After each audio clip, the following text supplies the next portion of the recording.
こんにちは、レイムです。おっす、マリサだぜ。ご無沙汰してます。青子です。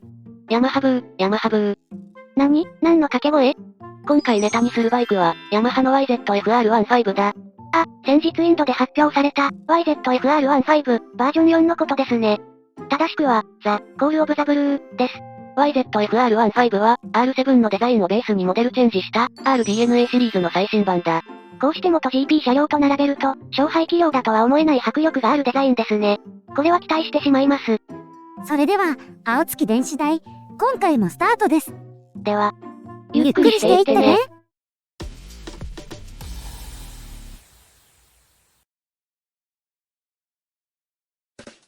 今回の流れはこんな感じだぜ。1、YZR15 って。2、スペック考察。3、ライバル比較。です。YZF-R15 だけど、動画中では R15 って略すからよろしくな。んじゃ、輪締め、か。1、YZF-R15 って。R15 は、ヤマハ発動機がインドで製造発売しているオートバイだ。インドヤマハモーターですね。ヤマハはインドに、二輪車関連の生産工場を3拠点持っているんだが、2019年には、二輪車の累計生産台数が1000万台突破したってニュースがあったぜ。それ、すごいの？スズキは2020年の7月に累計生産500万台突破だったな。台数が倍ですね。すごいざます。アジアは、バイクの世界需要の約8割を占める市場となってて、今一番ホットな市場となってる。ヤマハは1985年から、インドで二輪車の生産を始めてて、インドとの関わりも、他のバイクメーカーより古いぜ。で、インド生産で有名どころは、MT-15 とか、FZ だな。どれも正規国内販売はないですけどね。世界規模で販売台数を見ると、日本市場はバイク市場の全体の 1% って言いますしね。数値的に見たら、やっぱり国内販売するメリットがないのかな。1% の市場でも、輸入販売業者さんのおかげで、会社扱いで国内販売はされてる。その証拠に、グーバイクで検索すれば R15 が100台近くヒットするぜ。購入はできる、ってことですね。あれ、確か欧州でも R15 って販売されてませんでしたっけ？それは R シリーズ最小排気量バイク、R125 だな。R15-225cc エンジン搭載して発売、ってことになれば、国内販売もワンチャンあるかも？それはどうかな？ R125 は国内では正規販売されてないし、欧州ではまだ現役の R6 がモチーフの R125 だから、しばらくはこのデザインのままじゃないか？どうでしょうね。小排気量 SS といえば、今年の1月にホンダの CBR150R の発表があったけど、こいつも CBR250RR とそっくりだな。最近は、モデル内でのモチーフ統一が流行ってるのかな？憧れの上位機種を連想させるバイクが手軽な価格で買えるのは、バイク好きにとっては嬉しいからな。でも、今までの流れだと、国内導入は絶望的だけど、そこが一番残念なところだな。ソックスさんに期待だ。と、主は思っております。あと、発表時の PV だけど、なんか面白かった。どんなところが？インドヤマハの会長、設楽元文氏が熱く語ったり。おう。プリアンカさんのレーシングスーツ姿にドキドキしたり。インド女性のイメージが一変。ラビンジャーさんがいつ踊り出すのかワクワクしたり。踊りませんけど、インドに対する、主の勝手なイメージを並べただけですね。そうかもしれないが。ま、それは見てのお楽しみだ。じゃ、お待ちかねのスペック考察だぜ。2、スペック考察。サイズ&デザイン。車両サイズは、全長1990、全幅725、全高1135で、シート高は 815mm、重量は 142kg だ。ちなみに R7 は、全長2070、全幅705、全高1160で、シート高は 835mm、重量は 188kg だぜ。こうして並べてみると、やっぱり R7 のが一回り大きいね。で、今回の発表では、YZF-R15 と YZF-R15M の2タイプが発表されたぜ。モデルチェンジ発表で、しかもいきなり高性能版の M を発表ですか？ヤマハ気合入ってますね。ブレンボとかオーリンズとかマルケジーニとか装備されてるのかな？期待させて申し訳ないが、内容は、R1M とモンスターエナジーヤマハの特別カラーリングを施したデラックス版だ。スペックは変更なしみたいだぜ。そうなんですか？残念。では、スタンダード仕様のカラーリングはこんな感じだ。レーシングブルー、ダークナイト、メタリックレッド。そして、M 仕様はこちら。メタリックグレー、モンスターエナジーヤマハモト GP エディション。新型 R15、勢揃いですね。デザインは、リアライズ R スピリッツってことで、R7 のモノアイ、RDNA デザインをまとった外観だな。欧州モデルの R125 は、R6 スタイルをフィーチャーしてたけど、今回は R7 推しなんですね。R7 は、ヤマハ R シリーズの次世代デザインだからな。見た目はそっくりだけど、ちゃんとコストやお国柄が反映されてる。ウインカーが LED じゃなかったり、サリーガードがついてたり、デイライト下にクマがあったり。先生、俺 R15 に乗りたいです。R7 より R15 です。そういえば、R シリーズに WGP60 周年記念からあってのもあるんですよね。それな。R15 はないぜ。なんで ?R125 版はあるのに。既存車の販売手こ入れってことだな。R15 にはその必要はないぐらい、バチバチなデザインで、モリモリな仕様だからな。これが今後のスタンダード勝敗企業スーパースポーツだ。エンジン。エンジン形式は、SOHC の水冷短気筒4バルブだ。排気量は 155cc で、最大出力は 13.5kW10000rpm。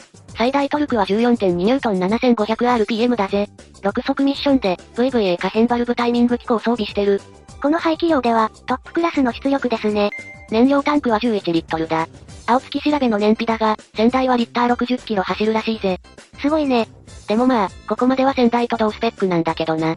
しかし、ここからがヤマハの本気だ。何が出るかな？新型ではアシストスリッパークラッチが標準装備だぜ。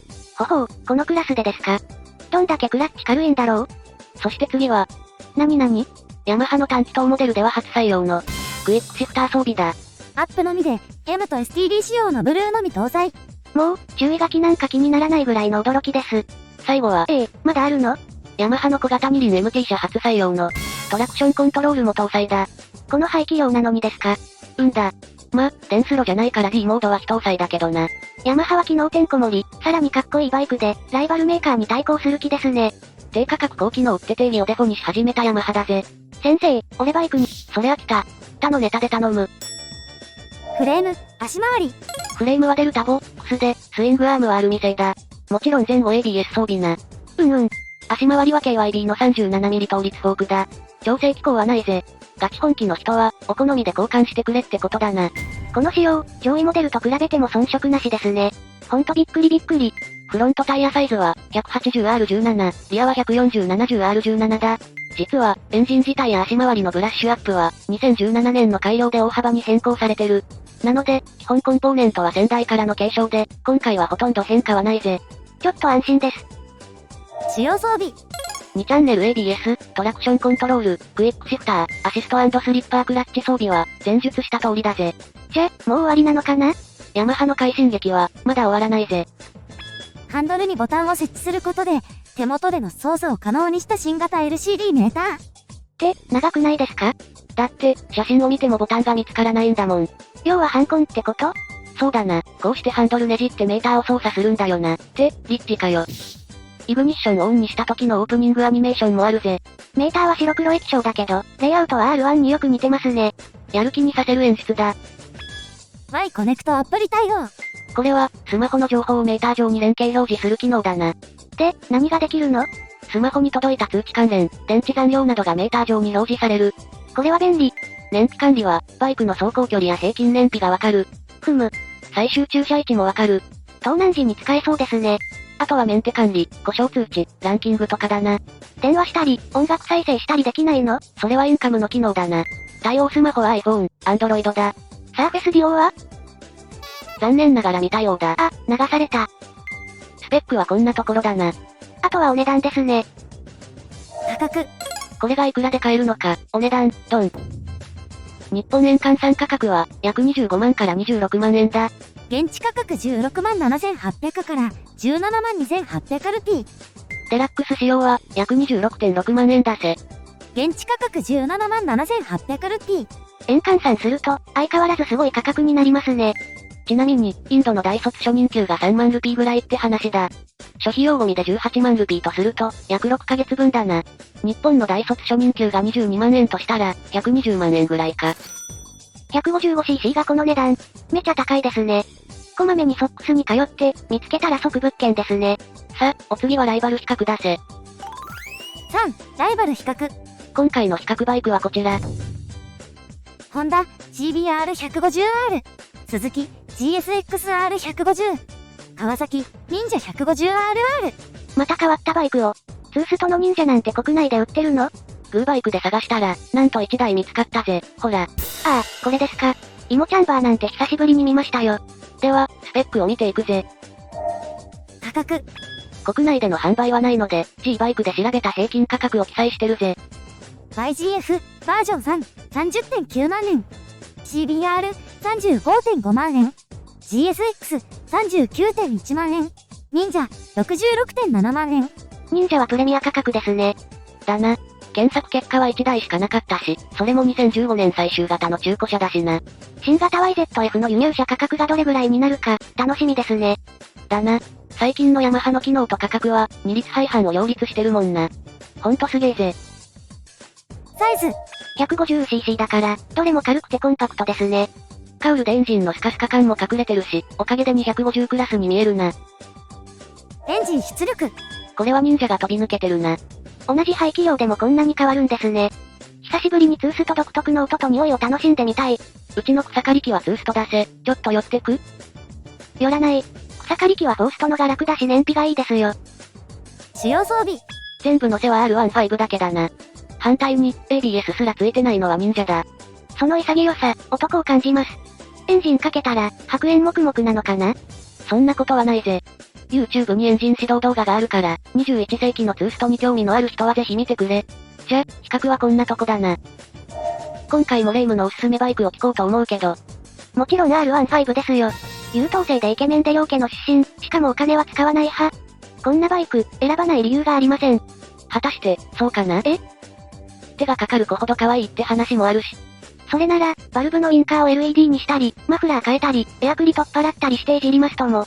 優等生すぎて困ることなんて、ありません。でも、R15 の国内正規販売がされないって、大問題があるけどな。手に入れるまでが一苦労、ってことですね。プレストの、復活を。今回のお話は以上だ。お次は青子のバイクニュースのコーナーです。プレストの、復活を。こんにちは、青子のバイクニュースのお時間です。今回はバイク雑誌についてです。今月は、バイク雑誌を買いましたか？もちろん、ヤングマシンをお買い上げだぜ。ヤンマシ2021年11月号は、何かと話題の Z900RS 特集でしたね。これを見たら Z の系譜が一目瞭然だぜ。GSX、S1000 のじっくりレビューや、開発者インタビューが掲載されてて、今月号は読み応えがありましたよ。それに、ホンダドリーム鈴鹿の紹介記事もありました。知ってるお店が記事になるのは、なんか嬉しいよな。青月電子台の新型動画だけでなく、雑誌も合わせて読んでいただいて、ツッコミやコメントをいただけると、主が転んで喜びます。また、動画の雰囲気が気に入っていただけたなら、チャンネル登録して、末永くお付き合いいただけると嬉しいです。よろしくね。で、少し前まで GB350 でイケイケだったホンダですが、最近はヤマハの勢いにだんまり状態です。仕込み期間だと思って、秋の発表を待ちましょうか。やっぱり最後はホンダ推しだな。では、今回はこの辺で。それでは、See you!